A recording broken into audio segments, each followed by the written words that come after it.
Hey guys, I'm the Mile Hgh Mechanic, and today I'm going to be showing you how to replace the lower ball joints on your car or truck. So, let's get into it. You're going to first start off by getting the truck in the air. Next, you want to take off your axle nut. My axle nut is a 32 millimeter, so I'm going to get an impact wrench and take that off.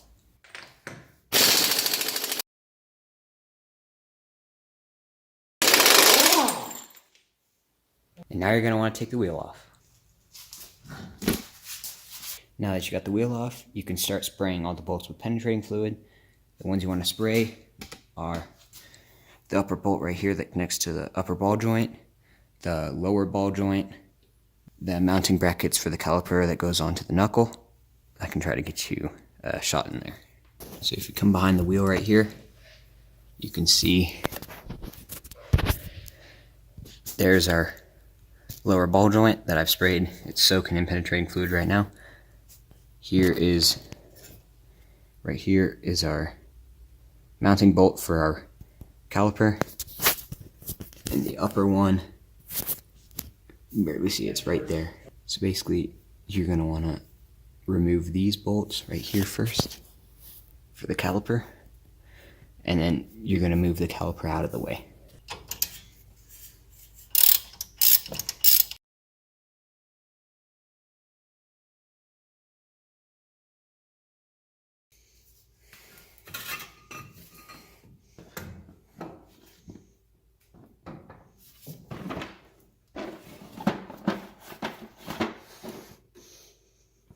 Make sure to put the caliper in a space where it's not going to be putting too much tension on the brake line.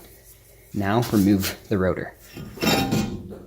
Next, you're going to want to remove the castle nut, and before you can do that, you have to take out this pin that goes right through the bolt. Alright, I just got the pin removed. Now I'm going to use a 24 millimeter socket to remove the castle nut. I need a lot of leverage for this, so I'm going to be using a breaker bar. That took a lot of force, but now it's finally loose. Now we can loosen it the rest of the way. And here's our castle nut. Using a 15 millimeter socket and wrench, put the wrench on one side and start removing the bolt holding the upper control arm in.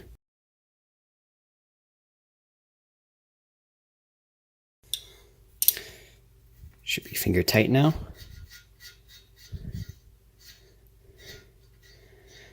Set this aside in a place where you're not going to lose it. Tap this bolt through. And then use the pliers to get the rest of the way out. There you go. Set this aside in a place where you're not going to lose it. Get a pry bar. Put it underneath the upper control arm. Actually, before you do this, make sure to remove this ABS wire right here so that when the knuckle falls, it's not going to put too much tension on it or break it. Alright, now that you got this clip undone, move the wire and then continue prying up on this. Continue prying on the upper control arm until it comes out. Just like that.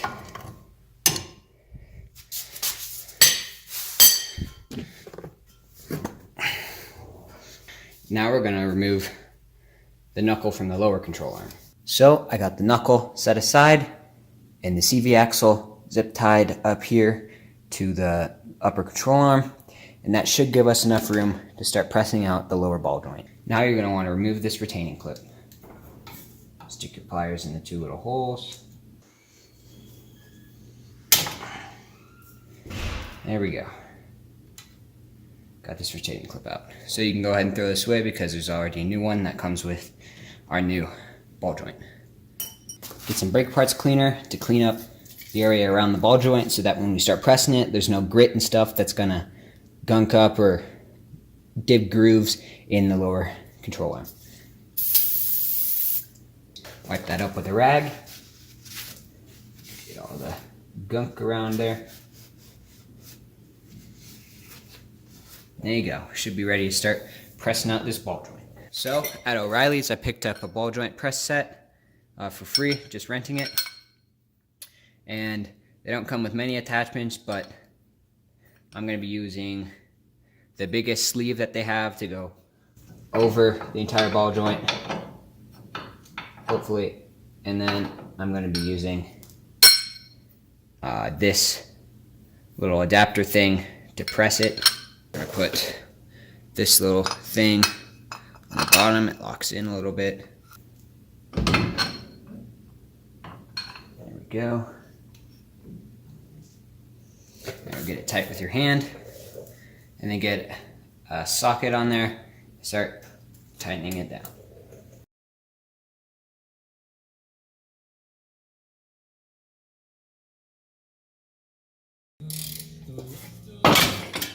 Clean the area off with some brake parts cleaner.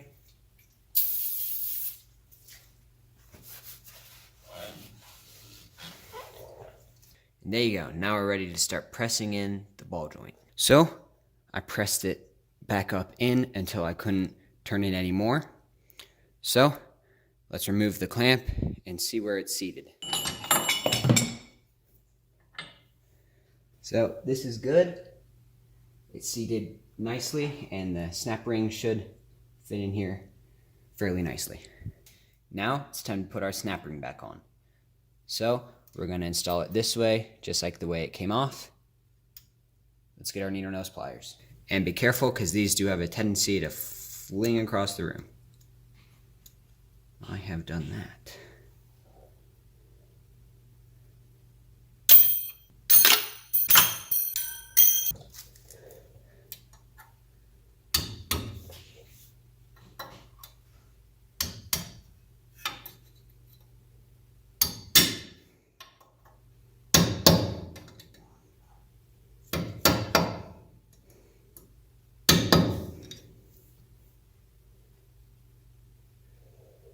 Good. Now remove the cap so we can install the Zerk fitting. And throw this away.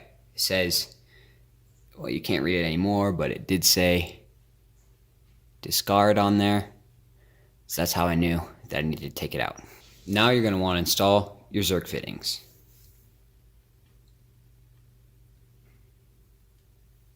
Make sure the fitting is facing away from the front of the vehicle. I'm going to face it this way at an angle so I can still get my grease gun on here and fill it up with some grease. Now you're going to want to clean the inside of the knuckle right here. So spray some brake parts cleaner on a rag. Get in there. Start wiping that out. Now that's nice and clean. We can clean this one up here. Now we're ready to mount the steering knuckle back onto the joint. Get your castle nut ready, because we're going to be threading this, or we're going to be putting this onto the stud of the joint right here. Break the zip ties here.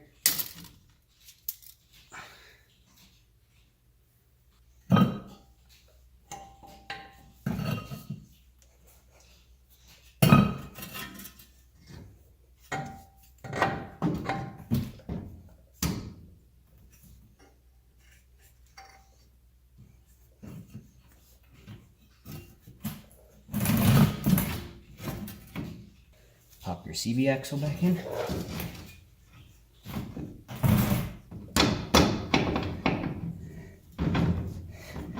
Ah, yes sir. Grab your castle nut, thread it on the bottom so the knuckle doesn't fall back off.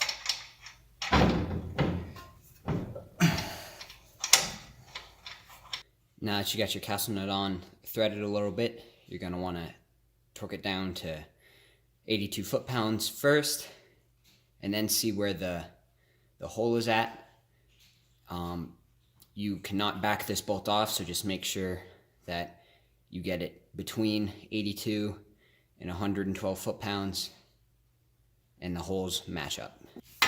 If you can see here, our hole does match up, the hole in the castle nut. So now we can put the pin in. Now you can start assembling everything in the reverse order of the way you took it off.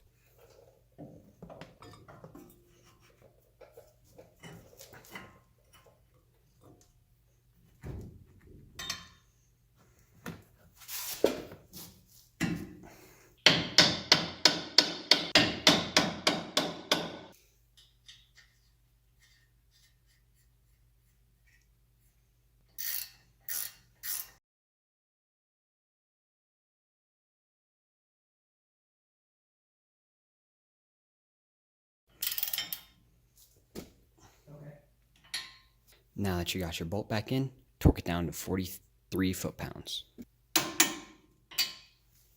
Don't forget your ABS wire, just like that. And now we're gonna start replacing or putting our rotors back on and our calipers. And then we're almost done.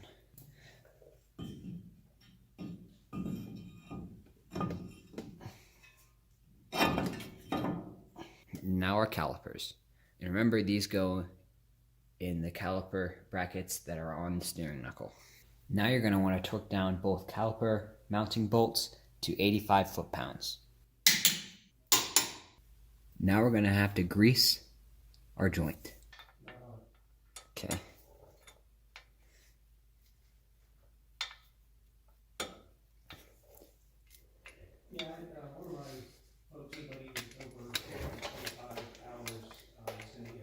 Now that we got the joint greased, we can reinstall our axle nut.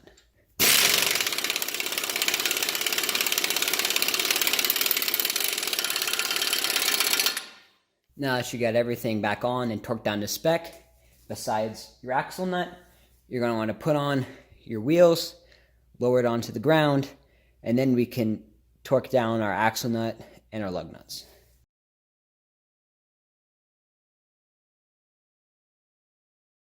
All right, now let's hit him with the impact gun. There you go. Now we can lower the car onto the ground and torque our axle nut to between 162 foot-pounds to 225 foot-pounds.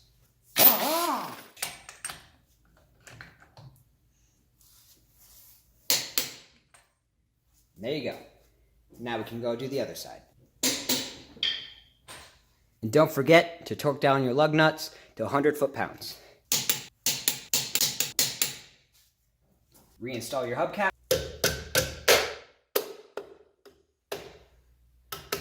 There you go. That's another job well done. If you found this video informative, please be sure to leave a like on the video, subscribe to the channel for more. And remember, no matter your experience or your skill level, keep on improving.